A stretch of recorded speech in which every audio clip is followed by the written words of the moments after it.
सर्वांना विनम्र नमस्कार। 15व्या राज्यस्तरीय शिक्षण परिषदेला उपस्थित आदरणीय डॉक्टर वसंत काळपांडे, डॉक्टर बसंती राय, मागे राहून याच परिषदेचं सूत्र चालविणारे दत्ता बाळसराफ, ही परिषद यशस्वी व्हावी म्हणून जी पंचमहाभूती व्यासपीठावर आहे ते सर्वजण,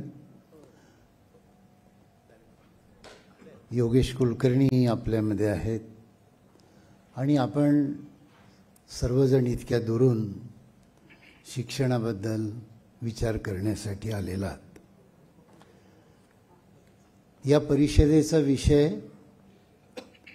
राज्य शासनाने गेल्या वर्षी पायाभूत शिक्षणाचा प्रसिद्ध केलेला आराखडा आणि त्यानंतर प्राथमिक ते 12वी म्हणजे 3री ते 12वी केलेले माजी पंतप्रधान मनमोहन सिंग यांनी 2013 साली some inputs in new education policy या नावाने एक डॉक्युमेंट प्रसिद्ध केलेलं होतं।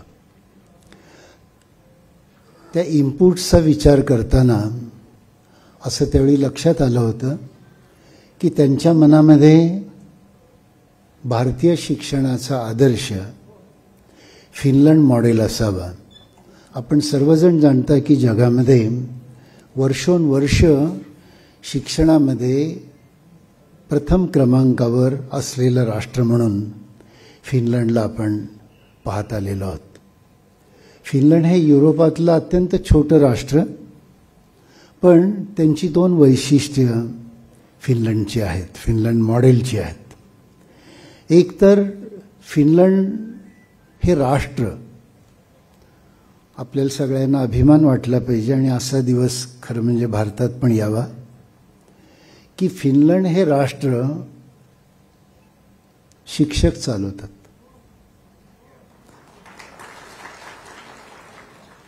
तिथे आपण आपल्याकडे ज्याला शिक्षण संघटना म्हणतो, तिथे त्यांना ते टीचर्स अकॅडमी म्हणतात। हा पण आपल्या संघटनांनी जरा घेण्याचाच भाग आहे की एक शिक्षक संघटना देशाची किती श्रेष्ठ असू शकते। त्याचं एक छोटं उदाहरण मी नेहमी सांगतो की 2015ला सिरियाचं वॉर झालं आणि सिरियाचे अनेक विस्थापित फिनलंडमध्ये यायला लागले। तिथलं सरकार आणि जनता त्यांच्या म्हणजे निर्वासित लोंढ्यांना प्रवेश द्यायला विरोधी होती। त्यांना चिंता होती की हे निर्वासित फिनलंडमध्ये आले तर आमचा शैक्षणिक दर्जा खालावेल। टीचर्स अकॅडमीनी सरकार आणि जनतेच्या विरुद्ध जाऊन एकमुखाने असं सांगितलं की कितीही निर्वासित येऊ देत आमच्या राष्ट्रामध्ये, आम्ही तुम्हाला आश्वासन देतो की वर्तमान शिक्षणाचा म्हणजे नेटिव्हज जे आहेत फिनलंडमध्ये नागरिक आहेत त्यांच्या शिक्षणाचा दर्जा कमी होणार नाही आणि बाहेरून येणाऱ्यांचा दर्जा तुमच्या इतका होईल, असं आश्वासन दिल्यानंतर सिरियाचे निर्वासित आले। 2018 साली फिनलंडनी एक इंटरनॅशनल लवाद नेमला आणि त्या लवादाला सांगितलं की आम्ही 15 साली दिलेलं आश्वासन पूर्ण केलंय का ते तपासा। तपासणीत असं लक्षात आलं की फिनलंडची नेटिव्ह मेरिटशिप आणि विस्थापितांची मेरिटशिप ह्याच्यामध्ये कोणत्याही प्रकारचं अंतर नव्हतं। टाळ्या वाजवू नका, हे अवघड आहे। आपण आजपर्यंत टाळ्या वाजवण्याचाच कार्यक्रम करत आलेलो आहोत। मी तुमच्याबद्दल पूर्ण आदर व्यक्त करून असं सांगेन की इथून पुढच्या काळामध्ये शिक्षकांना या नव्या शिक्षण धोरणाची अनेक आव्हानं पेलायची आहेत. तुम्ही जर हा आराखडा पहिला 365 पानाचा, नंतर 440 पानाचा, हे दोन्ही आराखडे मनापासून वाचलेत. मी पहिल्यांदाच महाराष्ट्र शासनाचं अभिनंदन करेन की अत्यंत सूक्ष्मरित्या त्यांनी सैद्धांतिक मांडणी महाराष्ट्रात अंमलात येणाऱ्या शिक्षण धोरणाची केलेली आहे किंवा रूपरेखा मांडलेली आहे.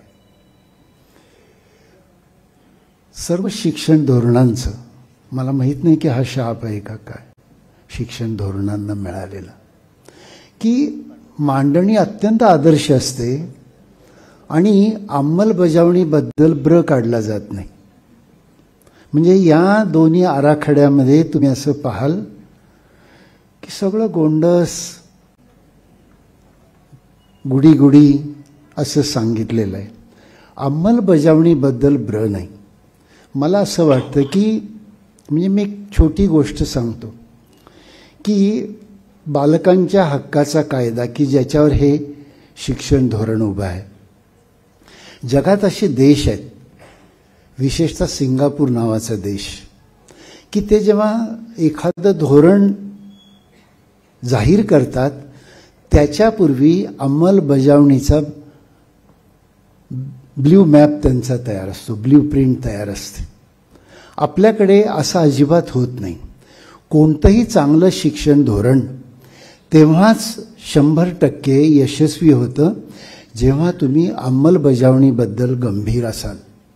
मी एक छोटी गोष्ट सांगतो की 2013 साली जे डॉक्युमेंट प्रसिद्ध झालेलं होतं तेव्हा त्यावेळच्या शासनाने आपल्याला असं सांगितलं होतं की हे शिक्षण धोरण जेव्हा अंमलात येईल तेव्हा आम्ही या शिक्षण धोरणावर सरकारी खर्चाच्या 20% खर्च करू.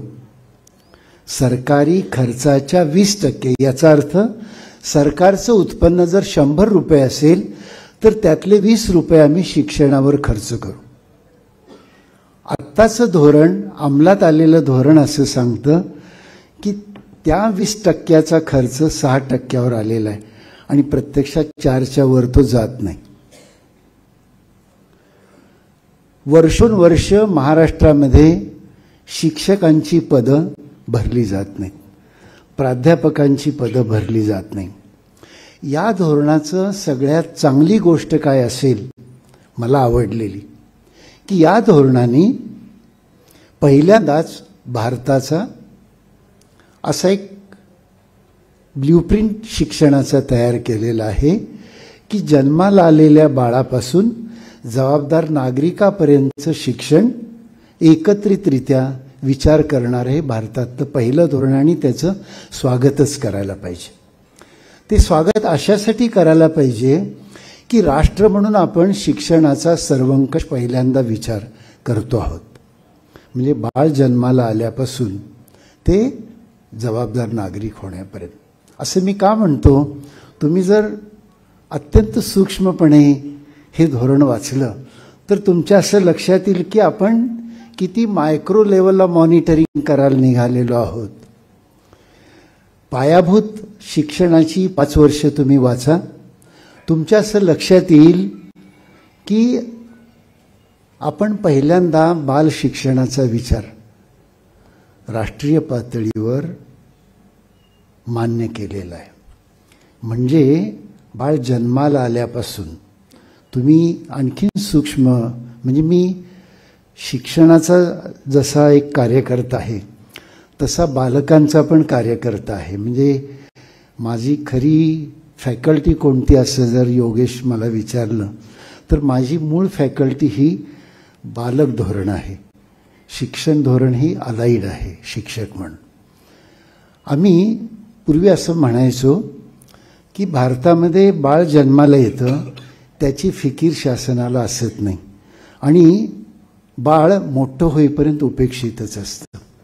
हे धोरण असं सांगतं की आशा कर्मचारी बाळ जन्माला आलेल्या पहिल्या दिवसापासून मॉनिटरिंग करेल. तुम्ही यातली जी पहिली 3 वर्ष आहेत, 5 वर्षातली, ती बालवाडीची आहेत. बालवाटिका असा शब्द आहे. प्ले स्कूल, बालवाडी, अंगणवाडी असं स्थूल रूपाने आपण ज्यांना म्हणतो, त्याचा पहिल्यांदा विचार या शिक्षणात आहे. आणखीन एक आश्वासन हे धोरण आणताना शासनाने दिलं होतं की आम्ही या स्तरावर म्हणजे 3+6 हा जो 3 वर्षाचा बालवाडीचा कालखंड आहे, 3 वर्षाचा बालवाडीचा कालखंड शासनाने असं आश्वासन दिलं होतं की यासाठी आम्ही काडर निर्माण करू. काडर निर्माण करू म्हणजे विधिवत बालशिक्षणात D.Ed झालेले शिक्षक बालवाडी चालवतील. आणि आता हे धोरण असं सांगतं की अंगणवाडीच्या ताई आणि आशा कर्मचारी बालवाडी चालवणार आहेत. मी अनादर नाही करत शासनाचा, पण विधिवत शिक्षण जर व्हायचं असेल बालवाडीचं, म्हणजे मला स्वतःला असं आठवतं मित्रांनो की माझी बालवाडी ही जगातली आदर्श बालवाडी होती. ही गोष्ट आहे 1953 ते 56ची. मी 53ला बालवाडीत गेलो होतो आणि 56पर्यंत बालवाडीत होतो. माझ्या शिक्षिका मला आजही आठवतात, नलिनी जोशी नावाच्या बालवाडी शिक्षिका मॉन्टेसरीनी ट्रेन केलेल्या होत्या. मॉन्टेसरी भारतामध्ये आलेल्या होत्या बालशिक्षक तयार करण्यासाठी. त्यामध्ये नलिनी जोशींनी शिक्षण घेतलं होतं आणि त्यांनी तशी बालवाडी आमच्या अनाथाश्रमामध्ये, कुठे नाही अनाथाश्रमामध्ये सुरू केली होती. एक मोठा हॉल, कडेला छान खोल्या, त्यातली एक खोली मला अजूनही आठवतं, विश्रांतीची खोली. बालवाडीत मुलं झोपतात, आपण इतकं चांगलं शिकवतो की मुलं झोपतात. त्यामुळे बालवाडीत झोपायची खोली होती. बालवाडीत एक स्टोअर होतं. बालवाडीत शिकवायचं काहीच नव्हतं. आमच्या नलिनी जोशी आम्हाला काही शिकवत नव्हते. काय शिकवायच्या? किसायला शिकवायच्या, बटणं लावायला शिकवायच्या, बटणं घालायला शिकवायच्या, दत्तापेटी शिकवायच्या, मनोरे शिकवायच्या, निवडायला शिकवायच्या, कागदकाम शिकवायच्या, बागकाम शिकवायच्या. फक्त 1 ते 100 आणि अ ते ज्ञ शिकवायच्या नाहीत. या पायाभूत शिक्षणात मॉन्टेसरीला अपेक्षित असलेलं बाल शिक्षण आहे. यात असं सांगितलंय की संख्या साक्षरता आणि अंक साक्षरता यावी मुलांना, पण त्याच्यापेक्षा समूह शिक्षण यावं. समूह शिक्षण म्हणजे आपल्याकडे आया मुलांना डबे देतात आणि सांगतात, खा बरं का, कुणाला देऊ नको, पूर्ण डबा खा आणि जर जमलं तर भिंतीकडे तोंड करून खा. सहशिक्षण कसं होणार?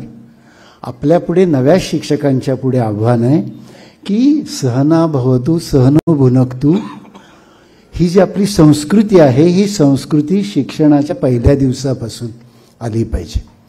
त्यानंतर हे शिक्षण आपल्याला असं सांगतं की मुलांना, म्हणजे आत्ताचा जो पालकवर्ग आहे ना, म्हणजे तुम्हीच आहात. आत्ताचे पालकवर्ग म्हणजे तुम्हीच आहात. आत्ताच्या पालकवर्गाची एक शोकांतिका आहे मित्रांनो की त्यांना मुलगा जन्माला येतानाच त्याला ABCD आलं पाहिजे, 1 to 100 आलं पाहिजे, म्हणजे तो जन्माला येताना ABCD म्हणतच आला पाहिजे. अशी मानसिक स्थिती असलेल्या पालकवर्गांसाठी हे नवधोरण आहे.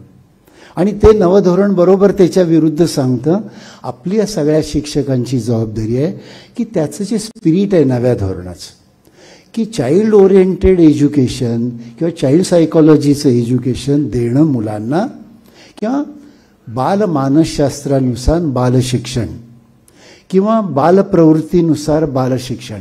बालप्रवृत्ती काय असते? 6 वर्षापर्यंत. त्याला 6 वर्षापर्यंत तो स्वतः शिकत असतो. आई खरी त्याची शिक्षिका असते. आणि बालवाडीत आल्यानंतर अपेक्षा अशी असते की बालवाडीच्या शिक्षकांनी आई व्हावं. आपल्याकडे अजून बालवाडीला स्त्री शिक्षिकाच आहेत. पण मी युरोपभर फिरलोय, तुम्हाला सांगतो, बालवाडीला पुरुष शिक्षक पण असतात. म्हणजे ही नर्स आणि शी नर्स जर असेल तर ही टीचर आणि शी टीचर का नाही? आपला प्रवास लांबचा आहे. आपली पुरुषसत्ताक व्यवस्था शिक्षणामध्ये देखील प्रतिबिंबित झालेली आहे. ती पण या नव्या धोरणामध्ये आपण जर मोडून काढू शकू. पुरुषांच्या मध्ये मातृत्वाचा पाझर असतो, याच्यावर विश्वास ठेवला पाहिजे केव्हा तरी. तो विश्वास जोपर्यंत आपण ठेवणार नाही तोपर्यंत आपलं शिक्षण मातृत्वलक्षी होणार नाही आणि ते आपल्या पुढचं पायाभूत शिक्षणाचं आव्हान आहे. नंतर 3री ते 12वी पर्यंतचं शिक्षण. आणखीन एक मित्रांनो, आपण सगळ्यांनी एक नोंद घेण्याची गोष्ट या धोरणामध्ये, आराखड्यामध्ये आणि धोरणामध्ये पण, बालवाडीच्या शिक्षकांपासून 12वीच्या शिक्षकांपर्यंत सगळ्यांना एकच काडर आहे, ते म्हणजे शालेय शिक्षक, स्कूल टीचर. म्हणजे असं नाही बालवाडी शिक्षिका, पहिलीचा शिक्षक, प्राथमिक शिक्षक, माध्यमिक शिक्षक, हा वर्णभेद आता संपलेला आहे. नव्या धोरणामध्ये तुम्ही सगळे आता भविष्यकाळात शालेय शिक्षक होणार आहात. हे नवं धोरण आणखीन एक गोष्ट मोडीत काढते की तुम्ही यापूर्वी भाषेचे शिक्षक होता, म्हणजे मराठीचे होता, हिंदीचे होता, इंग्रजीचे होता. आता you will be a language teacher. You will be a language teacher याचा अर्थ काय की समजा तुम्ही भारतीय भाषेचे शिक्षक असाल तर तुम्हाला 22 भाषा किमान आल्या पाहिजेत. तुम्ही जर विदेशी भाषेचे शिक्षक असाल, हे मी का सांगायला लागलोय की शालेय शिक्षणामध्ये पूर्वी जे त्रिभाषा सूत्र होतं ते त्रिभाषा सूत्र या नव्या आराखड्यामध्ये आणि धोरणामध्ये बदललेलं आहे. पूर्वी आपण मराठी, हिंदी आणि इंग्लिश या स्थूल रूपाने भाषांच्याकडे पाहायचो. आता 9वी नंतर आपल्याला भारतीय भाषा शिकवायच्या आहेत. हे स्पष्ट केलेलं नाही की नक्की म्हणजे काय शिकवायचं आहे, फक्त सूतोवाच आहे की भारतीय भाषा शिकवायची आहे. माझ्यापुढे प्रश्न असा आहे मित्रांनो की आणखीन एक 9वीमध्ये एक क्रांती आहे नव्या धोरणामध्ये, आराखड्यामध्ये, की मुक्त शिक्षणाकडे आपण जातो आहोत. यापूर्वीच आपलं 12वी पर्यंतचं शिक्षण हे कंपल्सरीच एज्युकेशन होतं, म्हणजे फ्रेम होते, ठरलेले विषयच आपल्याला घ्यायला लागायचे आणि आपण शिकवायचो. पण याच्यामध्ये नव्या धोरणात 10 विषय आयडेंटिफाय करण्यात आलेले आहेत आणि त्यामध्ये काही चांगले विषय अंतर्भूत आहेत. म्हणजे कलेसारखा विषय, शारीरिक शिक्षणाचा विषय, याला या शिक्षणामध्ये महत्त्वाचं स्थान देण्यात आलेलं ही अत्यंत स्वागतार्ह गोष्ट आहे. म्हणजे आपल्याकडे जो वांड शिक्षक असायचा त्याला शारीरिक शिक्षण दिलं जायचं आणि तो कधी माझ्या तरी पाहण्यात काठीशिवाय मी त्याला कधीच पाहिलं नाही. म्हणजे तो रिंग मास्टरच असायचा.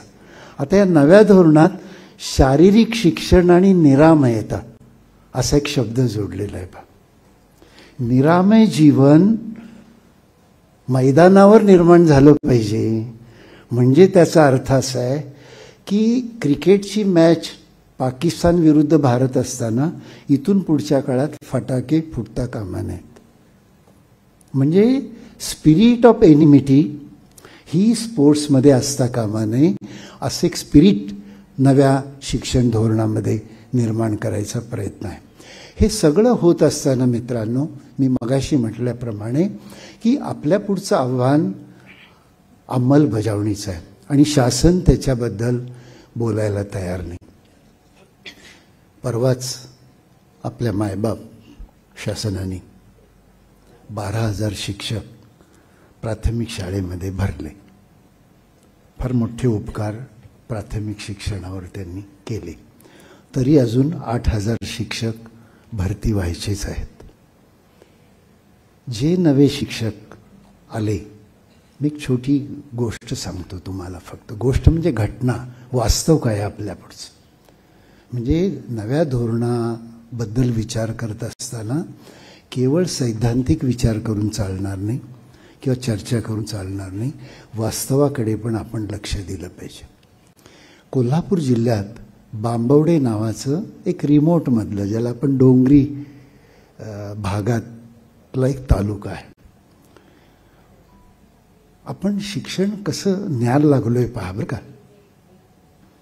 आणि अगदी गेल्या आठवड्यात मी शिरोळ नावाच्या कोल्हापूरच्या तालुक्यात आलो होतो. मी असं शिरोळला विचारलं की तुमच्याकडे किती शिक्षक नवीन जॉईन झाले, तर शिक्षणाधिकाऱ्यांनी मला सांगितलं की 8. म्हणजे शिरोळ हा समृद्ध तालुका, हिरवा तालुका, तिथे 8 शिक्षक. आणि बांबवडे डोंगरी भाग, तिथे 300 शिक्षक. तुम्हाला कळालं का मी काय म्हणतो ते, की सुगम आणि दुर्गममध्ये शिक्षक फार हुशार आहेत आपले, विशेषतः प्राथमिक शिक्षक, आणि त्यातही जिल्हा परिषदेचे शिक्षक. कोण असेल तर मी आदर ठेवून बोलतो बरं का.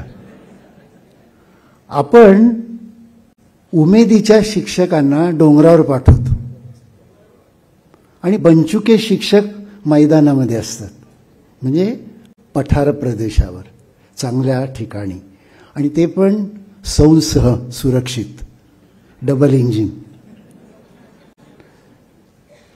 हे आपल्या शिक्षणाचं वास्तव आहे. त्या बांबवड्याला 300 शिक्षक नेमले गेले. त्यामध्ये मित्रांनो, मला हे सांगायला वाईट वाटतं तुम्हाला, 50 पुरुष शिक्षक होते, 250 स्त्री शिक्षिका होत्या.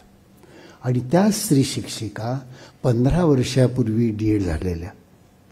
मधल्या काळामध्ये, आणि परत मी सगळ्या इथे भगिनी आहेत ना, त्यांचं अभिनंदन करतो की त्या 250 भगिनी डोंगर भागामध्ये जॉईन व्हायला आलेल्या पहिल्या दिवशी मी त्यांना भेटलोय. कोणी कुमारिका आहेत, कोणी लग्न होऊन 10 वर्ष झालेत, कोणाला 2 बाळं आहेत, कोणाचा नवरा चंद्रपूरला, आणि हे सगळे महाराष्ट्रभरचे शिक्षक. आणि ते कुठे, डोंगरात आलेले. त्यातल्या एक बाई MSc PhD इंग्लिश शिकलेल्या, MSc PhD इन इंग्लिश. त्या बाईंनी त्या दिवशी सांगितलं की चिखल मी पहिल्यांदा पाहिला. भाग नव्हे, चिखल पहिल्यांदा पाहिला. आणि त्या दिवशी तो चिखल बघून ते राजीनामा घेऊनच आले त्या शिक्षण अधिकाऱ्यांच्या. आम्ही काउन्सिलिंग केलं आणि त्यांना डिटेन केलं म्हणजे थांबवून ठेवलं. आणि तुम्हाला खरं वाटणार नाही की आमच्याकडे क्रिएटिव्ह, मी सगळ्या शिक्षकांना सांगणार आहे की बदलत्या काळात शिक्षकांचं काम केवळ शिकवण्याचं नाही, आपला शिक्षक समाज एकत्र करण्याचं पण आहे. की आम्ही क्रिएटिव्ह टीचर फोरम कोल्हापूर जिल्ह्यात स्थापन केली आणि त्या 250 शिक्षिकांना असं एक मॉरल शील्ड निर्माण केली की त्यातली एकही शिक्षिका नोकरी सोडून जाता कामा नये. आणि मला आनंद वाटतो की आमचे तिथले जे शिक्षक कार्यकर्ते आहेत ते ज्या प्रकारचं काम करतात. ह्या 250 शिक्षिकांना मी काय काय मदत केली सांगतो. ज्या शिक्षिका असतील त्यांना मी काय म्हणतो ते कळेल. 4 कुमारी शिक्षिकांना एकत्र राहण्याची सोय, सुरक्षा. जी मुलांना घेऊन आली आहे तिला कुठल्या तरी वाड्यात राहण्याची व्यवस्था. नंतर ज्यांना बांबवड्यापासून 20 किलोमीटर जायचं आहे त्यांना कॅरी ऑन व्यवस्था, म्हणजे कोणतरी शिक्षिका त्यांना तिथपर्यंत घेऊन जाईल. असं केल्यामुळे शिक्षकांची गळती कमी होईल. शिक्षकांची गळती म्हणजे नियुक्त झालेले फार कमी शिक्षक जॉईन होतात. त्याचं कारण असं की ग्रामीण भागामध्ये शिक्षकांसाठी आवश्यक सुविधा नाहीत. आपण या धोरणामध्ये असं पाहतो की शिक्षकांना नवी नवी कौशल्य आली पाहिजे अशी अपेक्षा आहे.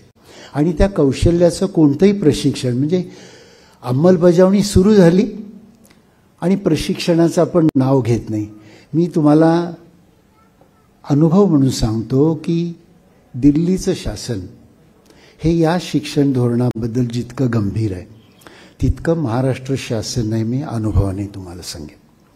आपण शिक्षण धोरणाकडे सकारात्मक पद्धतीने पाहायचं हे तत्व म्हणून बरोबर आहे, पण वास्तव काय आहे याचा जोपर्यंत आपण साकल्याने अशा परिषदांमध्ये विचार करणार नाही तोपर्यंत त्याचं यश अवलंबून असणार नाही. म्हणून मला असं या परिषदेच्या उद्घाटनाच्या निमित्ताने सांगायचं आहे की आपण अंमलबजावणीच्या अंगाने जास्त विचार करावा आणि शासनाला असा एक कृती कार्यक्रम जर देता आला की हे धोरण तत्व म्हणून अत्यंत आदर्श आहे, पण अंमलबजावणीसाठी मनुष्यबळ आणि अर्थबळ याचा पुरवठा जोपर्यंत होणार नाही तोपर्यंत हे धोरण यशस्वी होणार नाही. ते यशस्वी व्हावं असं एक शिक्षक म्हणून मला अत्यंत मनापासून वाटतं. त्याचं कारण असं की हे धोरण विद्यार्थ्यांच्या दृष्टीने, म्हणजे तुम्ही पूर्वी आकृतिबंध असा शब्द वापरायचा, या धोरणामध्ये आकृतिबंध नाही हा शब्द नाही. आकृतिबंध नाही याचा अर्थ काय माहिती आहे का? ओपन एंडेड एज्युकेशन पॉलिसी ही मुक्त शिक्षण व्यवस्था आहे आणि ती विद्यार्थी केंद्रित व्यवस्था आहे. म्हणजे विद्यार्थ्यांना आणि पुढे पुढे 9वी पासून 12वी पर्यंत मुलांना मुक्तता आहेच, पण त्याच्या पुढे विद्यापीठ स्तरावर स्ट्रीम मोडीत काढणारी ही शिक्षण व्यवस्था. स्ट्रीम मोडीत काढणारी म्हणजे आपण सगळे आर्ट्स, कॉमर्स, सायन्समध्ये शिकलेले लोक आहोत. म्हणजे आर्ट्सला हेच विषय शिकवायचे, कॉमर्सला हेच विषय शिकवायचे, सायन्सला हेच विषय शिकवायचे. ही जे रेजिमेंटेशन होतं शिक्षणात, सैनिकीकरण होतं, हे सैनिकीकरण विशेषतः उच्च शिक्षणावर मोडीत काढणारी हे धोरण असल्यामुळे विद्यार्थ्यांना आपल्याला पाहिजे ते शिकण्याचा अधिकार हे धोरण देतं. मी एक छोटं उदाहरण तुम्हाला सांगेन की इंजिनिअरिंगचा मुलगा आता कथ्थक हा विषय घेऊ शकेल, आयुर्वेदाचा मुलगा संस्कृत शिकू शकेल. ही जी एक नवी धोरणाची सुसंगती विद्यार्थी केंद्रित आणलेली आहे. फक्त मनुष्यबळा निर्मितीकडे आपण जास्त लक्ष, म्हणजे हे धोरण आणखीन एक अनुस्यूत असं करतं की संस्कृत भविष्यकाळात जास्तीत जास्त मुलांनी शिकवावं. त्यात ती सगळी शब्दरचना आराखड्याची पाहिली, पंचप्राण, पंचशील वगैरे वगैरे असे जे शब्द तुम्ही लक्षात घेतले तर कधी कधी मला असं वाटतं की आपण काटे उलटे फिरवायला लागलेलो आहोत का काय. ते पण शिक्षकांनी विवेकाने पाहिलं पाहिजे की यातलं ग्राह्य काय आणि व्यर्थ काय ते निवडून विवेकशील अंमलबजावणीकडे या परिषदेने विचार करावा असं आवाहन करतो. मला खरं म्हणजे कसलाही अधिकार नसताना डॉक्टर काळपांडे, बसंती राय, दत्ता बाळसराफ आणि या सगळ्या मंडळींनी, गणपुले वगैरे मंडळींनी बोलवलं, माझा सन्मान केलात, तुमचे आभार मानतो. धन्यवाद.